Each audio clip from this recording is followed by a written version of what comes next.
Fridge ইয়ে দিবে না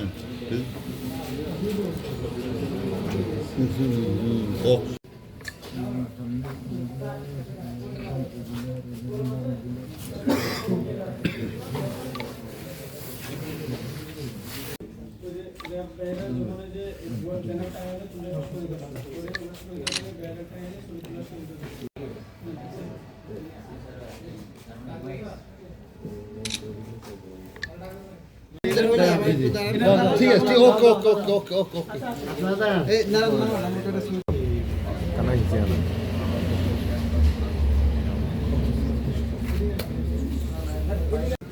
গোয়েন্দা তথ্যের ভিত্তিতে আজকে আমাদের যৌথ বাহিনীর যে অভিযানটা পরিচালনা করা হয় এটাতে আমাদের সেনাবাহিনীর চন্দ্রগঞ্জ আর্মি ক্যাম্প এবং একই সাথে র্যাব 11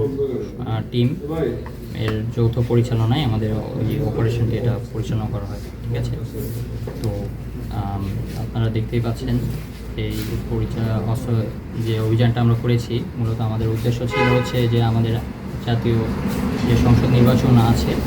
আমরা আমাদের জনগণকে একটা সুষ্ঠু এবং শান্তিপূর্ণ নির্বাচন উপহার দিতে চাই। তো সেই লক্ষ্যে আমরা যত প্রকার এসব অবৈধ অস্ত্র এবং গোলাবারুদ যা আছে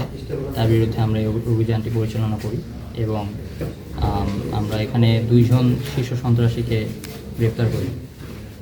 আর একই সাথে যে সমস্ত জিনিসগুলো আমরা অভিযান থেকে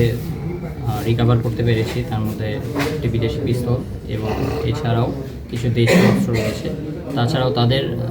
সাথে কথা বলে পরবর্তীতে আমরা জানতে পারি যে তাদের একটি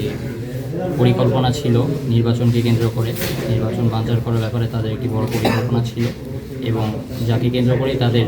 এই বিরুদ্ধে অভিযানটি পরিচালনা করা।